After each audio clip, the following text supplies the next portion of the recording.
Sobrang Kailangan pa ba natin itong gawin? Umaga. Ayan na, sinabi niya na, inamin niya na.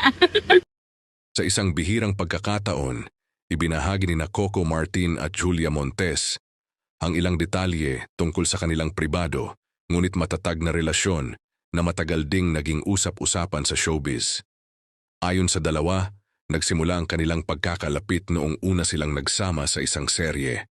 Inamin ni Julia na noong una ay inakala niyang suplado at masungit si Coco dahil tahimik ito at seryoso sa trabaho.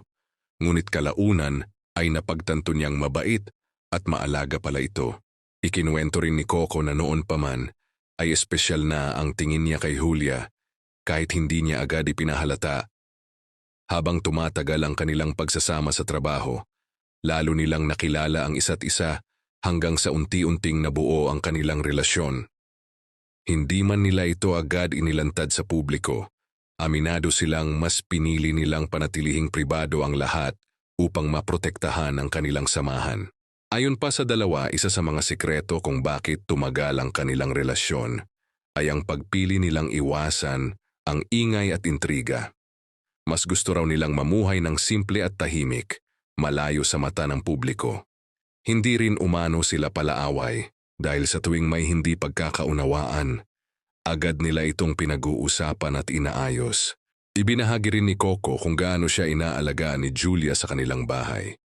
Mula raw paggising niya sa umaga hanggang sa pag-uwi niya mula sa trabaho, si Julia ang nag-aasikaso sa halos lahat ng kanyang pangangailangan. Maging ang mga kakainin niya at maging ang mga isusuot, ay si Julia rin ang naghahanda. Bagay na labis niyang ipinagpapasalamat. Bukod sa kanilang relasyon, ibinahagi rin nila ang tungkol sa kanilang small business na sabay nilang pinapalago.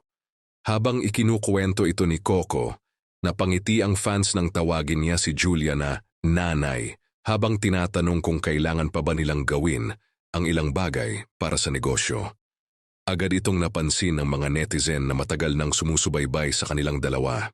Dahil dito, lalong umugong ang espekulasyon ng kanilang mga tagahanga na tila kumpirmado na ang mas malalim na estado ng kanilang relasyon. Marami ang natuwa sa tawagan nilang nanay at tatay na para sa ilan ay tila pahiwatig na mayroon na silang sariling munting pamilya. Bagamat wala pang direktang kumpirmasyon mula sa dalawa, sapat na ang kanilang mga kwento upang kiligin at lalong suportahan sila ng kanilang mga tagahanga.